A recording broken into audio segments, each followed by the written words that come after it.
Chers collègues, j'ai l'honneur de vous présenter aujourd'hui un sujet assez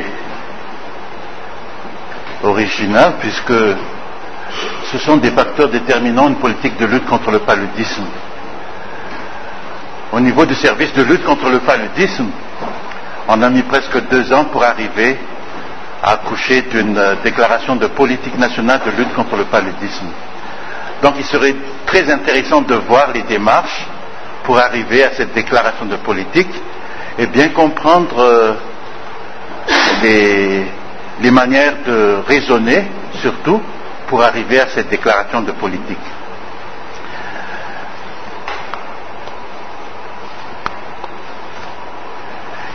D'abord, il est bien de comprendre le pays où nous vivons. Et à Madagascar, nous avons plusieurs types de paysages, de géographie. On peut dire de biotopes également. Les hautes terres, là, vous voyez, sur les hautes terres, un village des hautes terres du côté de Fianarantsoa, situé sur une colline, avec en contrebas les rizières.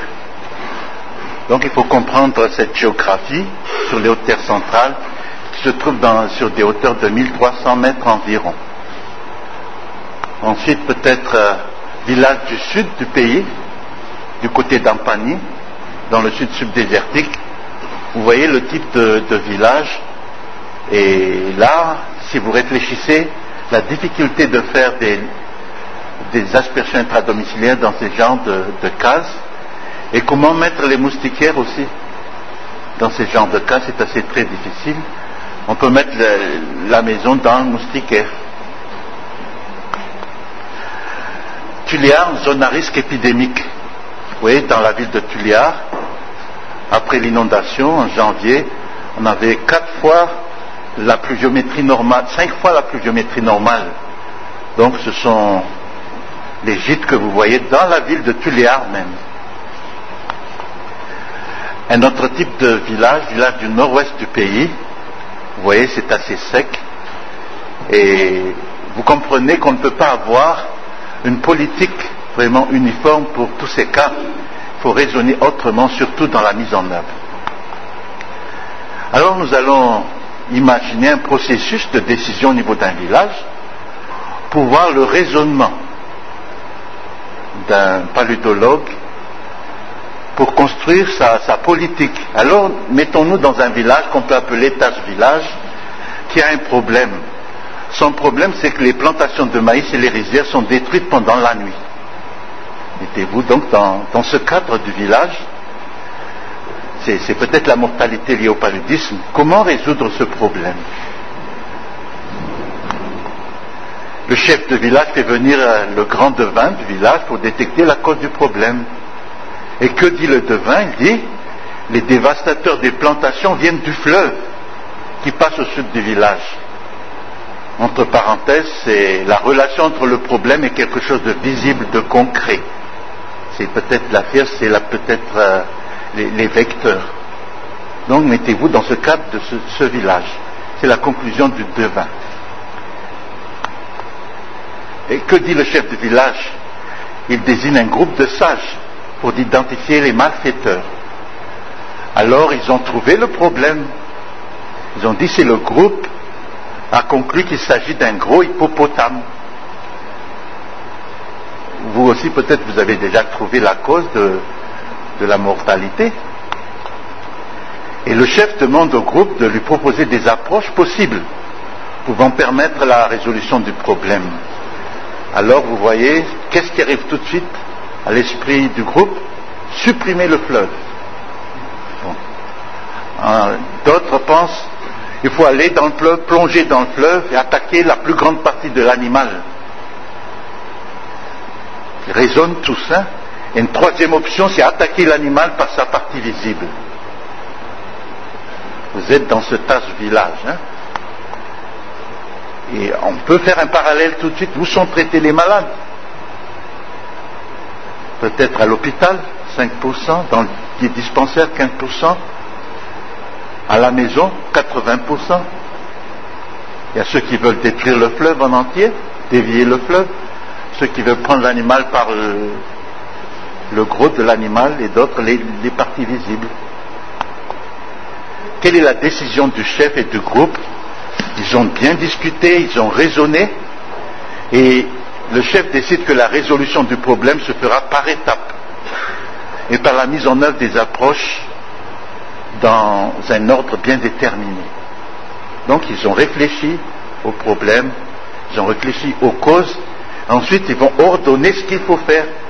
Ils ne sont pas tout de suite allés donc attaquer l'animal, mais ils ont construit une stratégie ils ont ordonné les approches et les stratégies. D'abord, donc, attaquer l'animal par sa partie visible, c'est la décision, la partie la plus vulnérable. Donc, qu'est-ce qu'ils ont fait? Recruter les chasseurs, les former, les équiper avec des fusils, cartouches, pirogues. Ils ont bien étudié les mouvements et les habitudes de l'animal et les autres facteurs en rapport avec le fleuve. Ensuite, ils vont attaquer l'animal. Donc, ce n'est pas l'intuition, mais ils ont bien réfléchi, ils ont raisonné, ils ont ordonné les approches et les activités à faire pour attaquer l'animal. Ensuite, après attaquer l'animal par sa partie visible, ils ont dit qu'il faut informer la population du jour de l'attaque. Alors, lorsque les chasseurs constatent que l'animal est touché ou mort, la population est appelée pour le dépecer. Vous voyez, une succession d'approches et de stratégies. Dans la résolution du problème, ils ont procédé par une amélioration systématique de la performance. Ils sont partis du problème, ils ont vu les conséquences, donc il fallait rechercher la cause. C'est la démarche que nous devons tous faire devant un problème donné. La conséquence, souvent on prend les conséquences comme des causes. Non, il faut bien déterminer le problème. Et lorsqu'on a bien déterminé le problème, d'où vient le problème, et qu'on a déterminé les causes, donc c'est la moitié du travail qui est terminé. Donc, ayez toujours cette capacité du chef de Tasse-Village qui, progressivement, est arrivé à une stratégie et à des approches. Quelles sont les leçons à retenir? Les managers doivent identifier les vrais problèmes, parce qu'il y a un risque de prendre la conséquence pour le problème, et on va aboutir dans ce cas-là à un désastre managérial. Ça, c'est à tous les coups. Par exemple, vous avez peut-être une épidémie, et tout de suite on saute sur une idée qui nous vient premièrement en tête, et vraiment on va gaspiller de l'argent, puisqu'on n'a pas bien réfléchi sur le problème exact. C'est la première idée venue en tête qu'on veut exécuter. Or, ce n'est pas la première impression qui est la bonne, contrairement à ce que les gens pensent. Il faut bien identifier également les approches de résolution du problème et ne retenir que celles qui sont faisables selon les réalités du pays. Donc, il y a plusieurs options de résolution du problème et on choisit ce qui est faisable, donc qui peut être réalisé dans votre pays, dans votre région. Ensuite, il faut un ordre de mise en œuvre des approches, des étapes d'exécution pour assurer un succès, bien ordonner la succession des actions et s'assurer de la disponibilité des ressources qui est une condition importante de mise en œuvre des approches. Si on n'a pas de ressources, il est impossible d'exécuter une certaine tâche. Et ce qui a handicapé Madagascar, par exemple, lors de la campagne d'aspersion intradomiciliaire, c'était presque dans le temps une campagne d'éradication avec préparation, phase d'attaque, et puis surveillance et consolidation. Ils ont tout fait, mais à un moment donné, les bailleurs n'ont plus suivi. On n'avait plus de temps à faire, puisque ça a réussi peut-être sur les hautes terres centrales, mais ça n'a pas réussi sur les côtes. On avait une stratégie uniforme pour tout le pays, d'où l'échec. Et devant l'échec, les fonds ne sont plus arrivés et on n'a pas pu mettre en œuvre une politique cohérente du fait de la non-disponibilité des ressources à ce moment-là. Il en est de même pour la chimioprophylaxie des enfants. On se rappelait du temps, on prenait les comprimés de chloroquine, on est arrivé jusqu'à 50% de la population cible qui a été distribué par 50 000 agents de santé communautaires, les Croix-Rouges, les femmes de la Croix-Rouge. Mais à un moment donné, du fait du manque de ressources, on est arrivé à 2% de taux de couverture. Ça ne rimait plus à rien, 2%. Mais les politiques ont toujours continué. Ils n'ont jamais dit qu'il fallait arrêter la chimioprophylaxie, parce qu'ils étaient attachés à une stratégie qui ne réussissait plus à ce moment-là, du fait de la non-disponibilité des ressources. Quels sont donc les facteurs déterminants nous permettant d'avoir une politique cohérente? Il faut accorder une importance particulière au programme, la volonté politique, et souvent, cette volonté politique ne se traduit pas simplement par une déclaration ou même dans un plan, mais il faut que cette volonté politique se traduise par des fonds qu'on met à la disposition du programme. Développement de l'infrastructure, vous avez un système de santé qui est en marche, mais est-ce qu'il y a un système de référence? Est-ce qu'on a le personnel nécessaire, les ressources? Donc la disponibilité des ressources est demandée, aussi bien en personnel qu'en matériel, qu'en médicaments et autres intrants. C'est très important pour réussir une politique. Et le degré de coopération du personnel médical. On pense toujours à une décentralisation. Souvent, on fait une action verticale, mais comment faire se rencontrer l'action verticale par l'horizontalisation du système de santé? Donc il faut réfléchir à tous ces paramètres lorsqu'on va construire notre politique. Où se trouve la participation de la communauté? Bien sûr, nous avons dans presque tous les pays des comités de santé qui s'occupent de la participation communautaire. Mais est-ce qu'il y a une harmonisation où chacun fonctionne à sa guise? Il faut comprendre cela et essayer de voir comment, dans notre politique, arriver à une harmonisation véritable. Et le côté coefficacité doit être tenu en compte dans toutes les approches et les stratégies. Donc, voir des méthodes qui vont nous aider à voir le côté coefficacité le plus efficace possible. Donc, l'application de toute cette discussion par rapport aux tâches village, c'est avoir un nombre abordable de stratégies et un ordre logique selon les réalités du pays. Donc il ne faut pas agir selon notre intuition, mais partir à partir des faits et arriver à des stratégies cohérentes pour des ressources disponibles au niveau du pays. Donc il faut raisonner et avoir une logique dans notre pensée. L'élaboration des approches, il faut ordonner les approches de la prise en charge, contrôle vectoriel, contrôle des épidémies, essayez d'ordonner les stratégies de chaque approche et justifier votre classement, mettre des ordres de priorité et voir les avantages et les coûts en fonction des paramètres que vous avez choisis et mettre peut-être des coefficients selon les besoins du pays. Et enfin, comparer le classement des approches et des stratégies avec le premier essai que vous avez fait. Donc, vous avez peut-être fait un premier essai, mais après il faut recontrôler, essayer de faire une autocritique de ce que vous avez fait et de corriger au fur et à mesure. Exemple, vous avez peut-être plusieurs approches, nous retenons simplement l'approche A et vous allez ordonner stratégie A, stratégie B. Peut-être en deuxième lieu, approche B, stratégie A, stratégie B. Vous allez ordonner, suivant un plan logique, votre politique. Peut-être, suivant les conditions que vous voyez, vous allez mettre la prise en charge en premier et le contrôle vectoriel en approche B. Dans la stratégie A, dans la prise en charge, peut-être vous allez dire qu'est-ce que je vais mettre en premier? La prise en charge à domicile ou bien la prise en charge dans les formations sanitaires? Là, je vais mettre mes priorités, mais vous allez décider en fonction des informations que vous avez. Et peut-être vous allez stratifier selon les situations. Parce que souvent, les zones de l'Est sont différentes des zones de l'Ouest. Les zones des hauts plateaux, c'est différent des zones du Sud, différent des zones du Nord.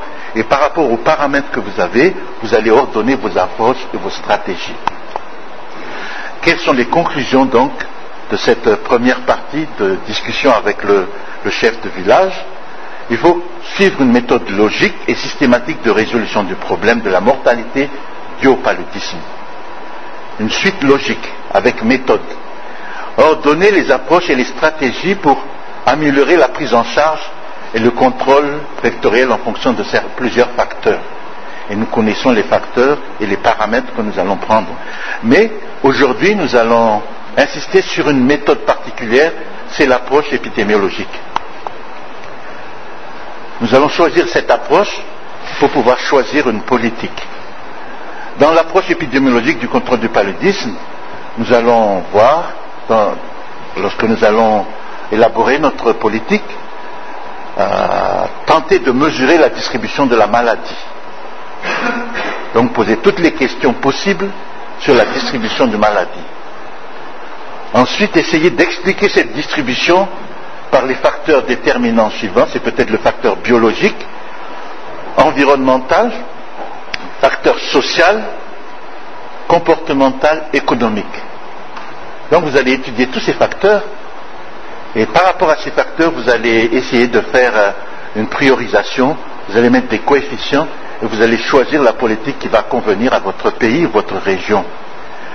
Ensuite, par rapport à plusieurs modèles, vous allez prédire les modifications de cette distribution. À un moment donné, le paludisme est distribué de cette façon, mais vu les actions que vous allez faire, peut-être on va changer et arriver à telle situation. C'est cette prévision des modifications qui va vraiment renforcer la pertinence de votre politique. Exemple de stratification ici des hautes terres centrales de Madagascar. Vous avez ici la province de Tananarive et ici la province des hautes terres de Fianarantsoa. Paramètre, c'est la température. En blanc, c'est inférieur à 17 degrés. Et 17 à 19 en bleu, 11, 18 à 5. Et c'est plus chaud le rouge. Entre 18 à 23 degrés. Et température maximale moyenne, c'est 23 degrés et plus. Ici, en violet. Donc vous voyez ici, le Moyen-Ouest, c'est plus chaud. Là, vous êtes dans l'Itas, et là, Tananarive et l'Est est blanc, donc il fait plus frais. Donc, vous voyez la différence de paludisme instable vers la stabilité des zones ouest. Et là, nous avons ici la falaise qui bloque l'arrivée donc du vent venant de l'est. Et qui bloque également l'arrivée des vecteurs venant de l'Est, a priori. Donc, vous allez raisonner par rapport à la transmission du paludisme à partir du climat, de la température. Et si c'est la pluviométrie, c'est inférieur à 1000 mètres, c'est sec. En marron, c'est entre 1000 et 1300 mètres. Et en rouge, c'est 1500, 1900 mètres. Vous voyez toujours le Moyen-Ouest. Et il pleut beaucoup du côté d'Itas et vous voyez c'est plus sec dans le sud. Essayez de comprendre ces différences pour voir les possibilités d'une épidémie dans cette zone à paludisme stable.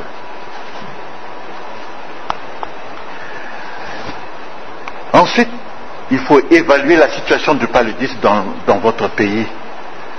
On parle d'analyse de la situation suivant la méthodologie Rollbach-Malaria.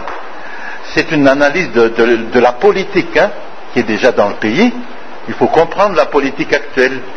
Une analyse stratégique qui va concerner l'identification des forces et faiblesses, des opportunités et des menaces de la lutte contre le paludisme dans ce système FFOM. Forces, faiblesses, opportunités, menaces. Et vous allez analyser les politiques qui sont en œuvre actuellement. Les politiques de santé nationale, les politiques relatives à la structure des services de santé, le plan de santé stratégique. Ensuite, les systèmes de gestion et de soutien. Dans cette analyse des politiques du pays, vous allez voir les failles et essayer de voir comment contourner ces failles de la politique du pays. Et il est bien de comprendre qu'une politique n'est jamais parfaite. Donc il y a toujours des failles que vous pouvez améliorer lorsque vous allez élaborer votre politique. Il faut tenir compte des failles des politiques qui sont mises en œuvre actuellement. Alors, Dans cette approche épidémiologique, il y a plusieurs informations sur le paludisme que vous allez récolter. Il faut savoir les espèces de parasites qui sont en jeu, la distribution géographique, les variations dans le temps du paludisme, la distribution au sein de la population, la part du neuropaludisme, la mortalité liée au paludisme, les formes épidémiologiques et les mesures de contrôle qui sont mises en œuvre actuellement. Lorsque vous avez toutes ces informations, vous allez essayer de voir donc ceux qui ont eu du succès, et vous allez voir également analyser les échecs, puisque vous allez apprendre à partir des échecs.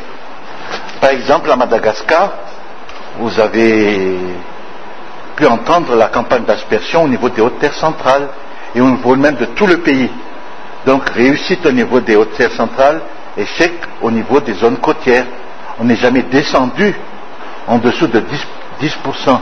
Et lorsqu'on arrête les aspersions, on est revenu à la prévalence ultérieure. La chimioprophylaxie, on a vu des succès, des échecs également. Nous avons vu au niveau des ressources. Dans les années 90, 91, 90, 88, on a mis en marche par exemple à Madagascar la chimiothérapie des accès fébriles. On a formé jusqu'à 40 000 dispensateurs de chloroquine, 2 dans chaque école primaire et 2 dans les Fukutang. Au départ, on a bien réussi, on a cassé l'épidémie et on a peut-être réduit à 90% la mortalité dans certains secteurs.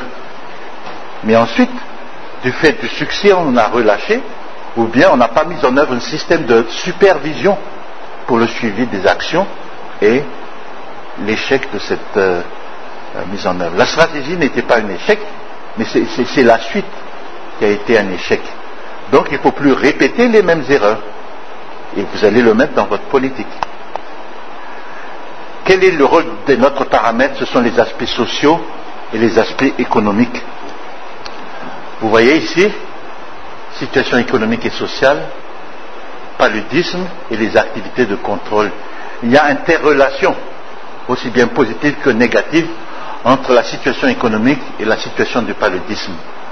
À long terme, lorsque le pays se développe, on a une économie vraiment qui est développée.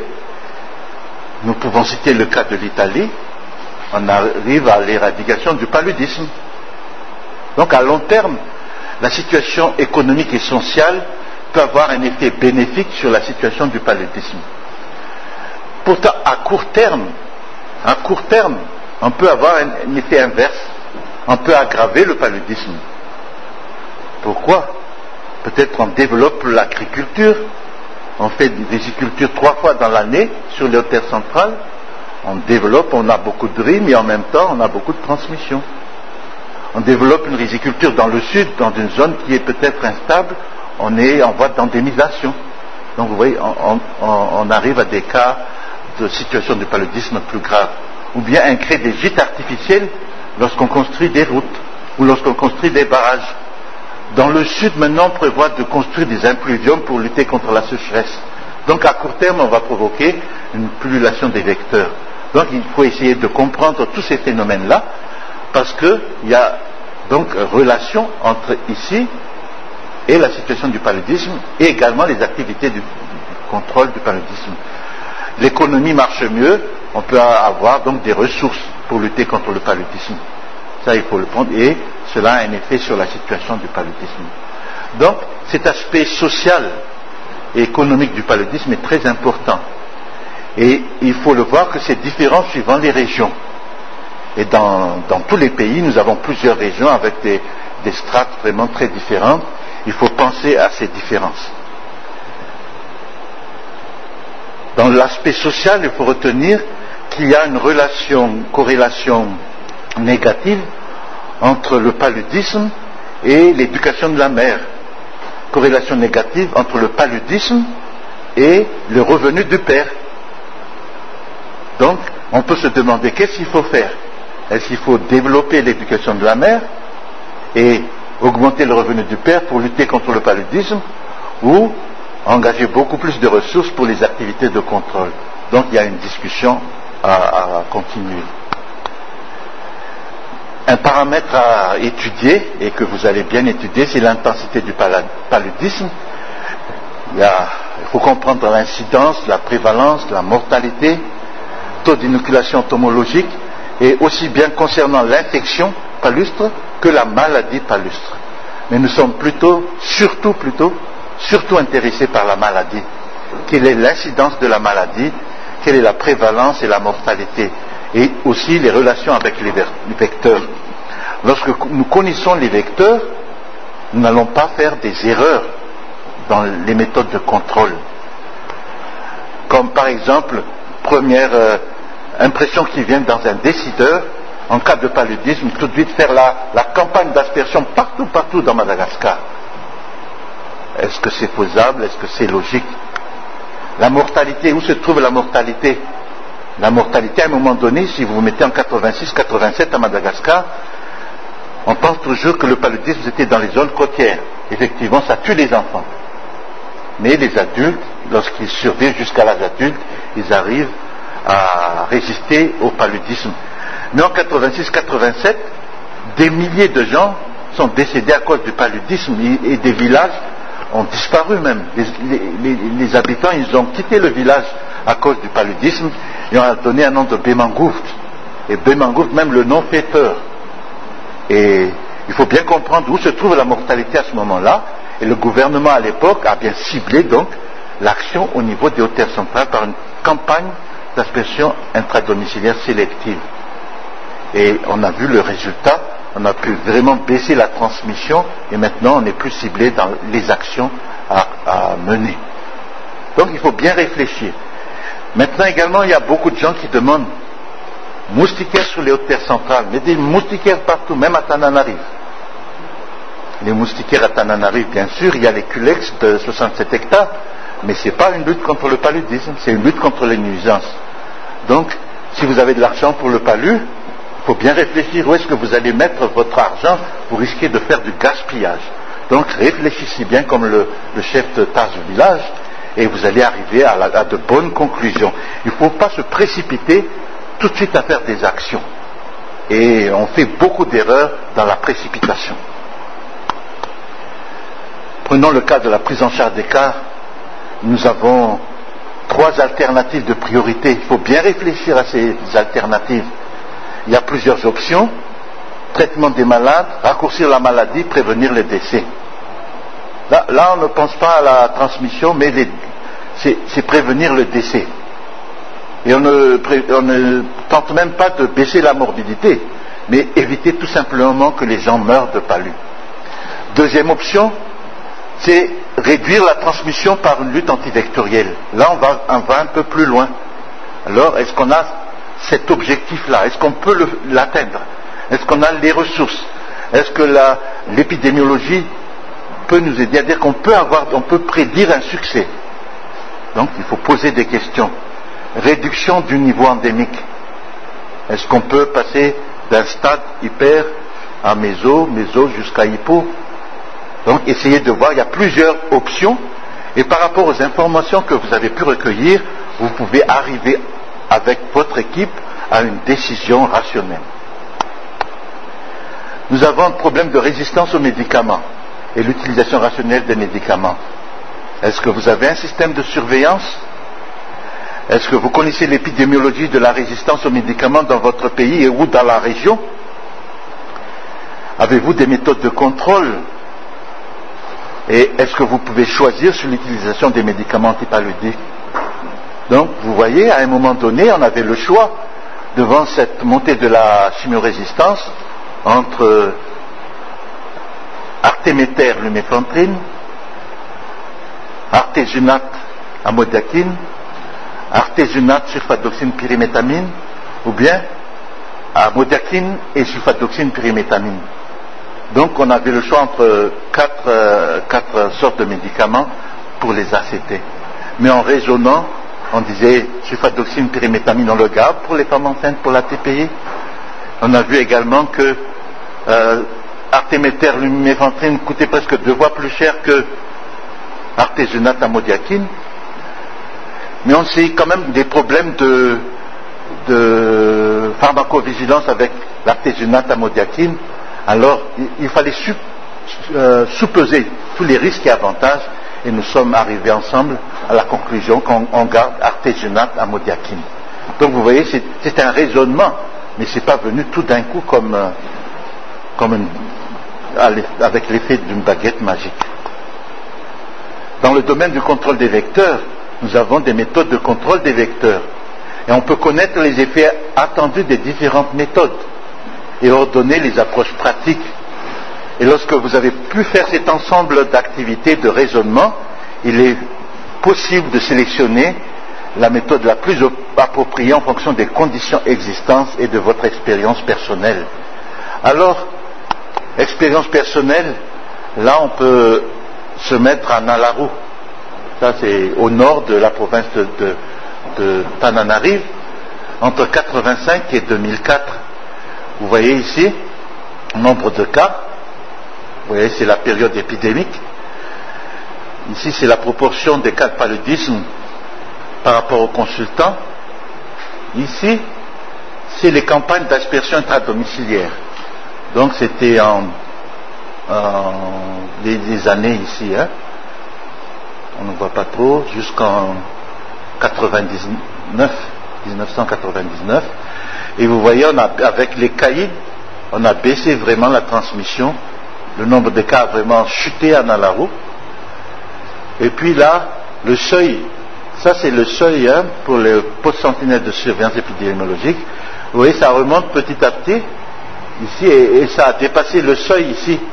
Donc l'alerte, et on a fait caïd. Vous voyez, la proportion a augmenté également et c'est redescendu. Donc l'expérience a montré, même on n'a pas utilisé les modèles mathématiques des anciens paludologues, mais l'expérience montre que la caïd a été efficace sur les vecteurs concernés ici. Mais il y a aussi d'autres questions qu'on pose à partir de ce schéma, mais c'est une autre question.